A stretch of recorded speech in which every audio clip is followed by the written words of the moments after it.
శ్రీ గురుభ్యో నమ. 10వ అధ్యాయం 7వ శ్లోకం. ఓం ఏతాం విభూతిం యోగం చ మమ యో వేత్తి తత్వతః సో అవికంపేన యోగేన యుజ్యతే నాత్ర సంశయః. పరమాత్మ ఏమంటున్నాడంటే, ఏతాం విభూతిం యోగం చ మమ యో వేత్తి తత్వతః అంటే, నా ఈ అనంతమైన దివ్య విభూతులను, ఐశ్వర్యాలను, యోగ శక్తిని ఎవరైతే యథార్థంగా తెలుసుకుంటారో అతడి యోగము సో అవికంపేన యోగేన యుజ్యతే నాత్ర సంశయః. అతడి యోగము నిష్ఠ అచలమైనది, చెలించనిది. అతడు కదలని స్థిరమైన భక్తి యోగంతో నాతో అనుసంధానం అవుతారు. వారు చెలించని నిశ్చలమైన భక్తి యోగంలో స్థిరపడతారు. నా అత్ర సంశయ, ఇందులో ఎలాంటి సందేహము లేదు. ఇక్కడ 2 పదాలు వాడారు పరమాత్మ. ఒకటి యోగము, 2 విభూతి. యోగం అంటే ఒక అర్థము, కలయిక, ఒకదానితో ఒకటి కలవడం, రెండుగా ఉన్నది ఒకటి కావడం. మరొక అర్థము, యోగం అంటే ఒక వస్తువు తన అవ్యక్త రూపంలో ఉండడం, అంటే సూక్ష్మ రూపంలో ఉండడం. విభూతి అంటే ఆ సూక్ష్మ రూపము స్థూల రూపంగా వ్యక్తం కావడం. విత్తనం ఉంది, అందులో మొక్క, చెట్టు, మహావృక్షం అవ్యక్తంగా ఉంది. దానిని భూమిలో నాటడం మొదలగు ప్రక్రియల వలన అది వ్యక్తం అవుతుంది. విత్తన రూపంలో దాగి ఉన్న వృక్షము యోగం అయితే అది ప్రకటితం కావడం విభూతి. అంటే కనపడకుండా ఉన్నదాన్ని యోగం అంటారు, కనపడేదాన్ని విభూతి అంటారు. పాలల్లో వెన్నలో నెయ్యి ఉన్నాయి. పాలలో తోడు పెడితే పెరుగు, పెరుగుని చిలికితే వెన్న అగ్నితో సంయోగం చెందితే నెయ్యి. ఇలా కొన్ని మార్పుల వలన అవి ప్రకటితం అవుతున్నాయి. ఎక్కడో అమ్మాయి, మరెక్కడో అబ్బాయి, వారిద్దరిని వివాహం అనే బంధం కలుపుతుంది. అప్పటిదాకా అవ్యక్తంగా ఉన్న సూక్ష్మ శరీరము వారు తీసుకునే ఆహారం ద్వారా వారిలో ప్రవేశించి అండంగా, పిండంగా, శిశువుగా మారి మనిషిగా మారుతున్నాడు, వ్యక్తమవుతున్నాడు. దీనినే విభూతి అంటారు. అంటే వ్యక్తమయ్యేదాన్ని విభూతి అంటారు. గురువుగారిలో ఉన్న జ్ఞానము యోగం రూపంలో ఉంది. అది శిష్యుడికి చెప్పినప్పుడు విభూతి రూపంలో ఆయనలో నుండి బయటికి వస్తుంది. అలాగే ఈ చరాచర జగత్తంతా పరమాత్మలో అవ్యక్తంగా యోగ రూపంలో ఉండి విభూతులుగా ప్రకటితం అవుతూ ఉంటుంది. ఈ వ్యక్త అవ్యక్తముల గురించిన జ్ఞానము తెలిస్తే పరమాత్మ గురించి తెలిసినట్టే. అందుకే నా విభూతిని అంటే నా ఐశ్వర్యమును, నా మహిమను గురించి ఎవరైతే తెలుసుకుంటారో, నాతో ఎవ్వరు సంయోగం చెందడానికి ప్రయత్నిస్తారో అతనికి అవికంపేన అంటే ఎలాంటి ప్రకంపనలు, అంటే చెలించని ఒడుదుడుకులు లేని యోగము సిద్ధిస్తుంది. సో అవికంపేన యోగేన అన్నాడు పరమాత్మ.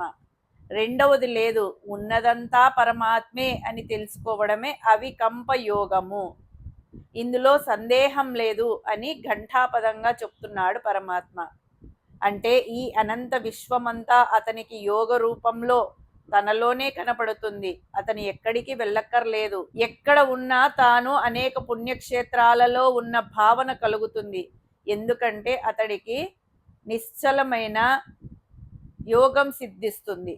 అతడు ఈ ప్రపంచాన్ని స్థూల దృష్టితో కాకుండా యోగ దృష్టితో చూస్తాడు. మనం పరమాత్మను చేరుకోవాలంటే ముందు పరమాత్మ గురించి, ఆయన యొక్క అవ్యక్త రూపం గురించి, అంటే యోగమును గురించి తెలుసుకోవాలి.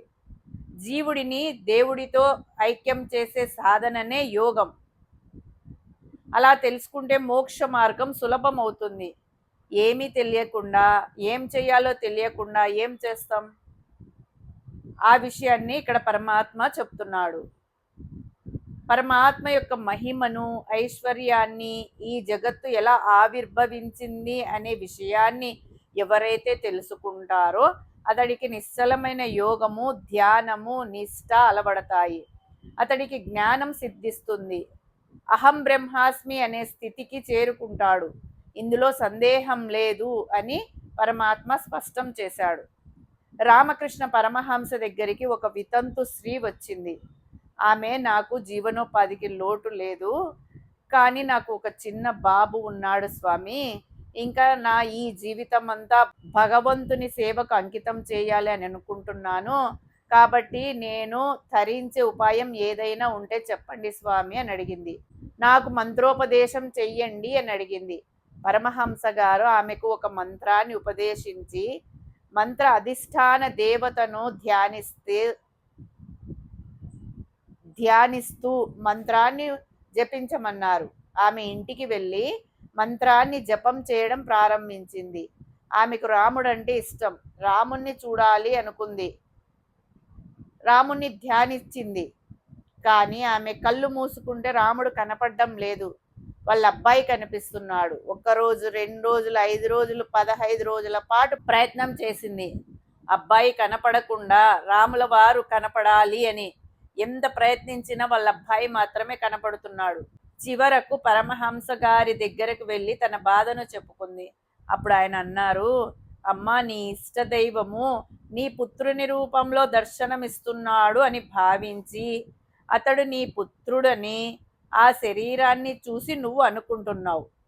కానీ ఆ చైతన్యం కనుక లేకపోతే నీ పుత్రుడిగా భావిస్తావా?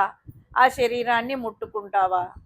కాబట్టి నీ బిడ్డ శరీరంలో ఉండే చైతన్యం ఏదైతే ఉందో అదే నీ ఇష్టదైవంగా భావించు. నీ బిడ్డ శరీరంలో ఉండే చైతన్యాన్ని రాముడిగా భావించు. నీ ఇష్టదైవాన్ని నీ పుత్రుడిలో చూసుకుంటుండు. ఏమీ పర్వాలేదు, దాని వలన నీకు నష్టం లేదు, అది మంచిదే. ఎందుకంటే నీ ఇష్టదైవము నీ పుత్రుని రూపంలో కనిపిస్తున్నాడు అని నీవు అనుకుంటే జపం చక్కగా సాగిపోతుంది అని చెప్పాడు. ఇలా అన్ని రూపాలు కూడా మనం భగవంతునిగా చూడడం నేర్చుకోవాలి. ఎదురుగా ఉండే మనిషి యొక్క నామాన్ని, రూపాన్ని తీసేస్తే మిగిలింది అతనిలో ఉండే చైతన్యమే. ఆ చైతన్యమే పరమాత్మ అని భావించాలి.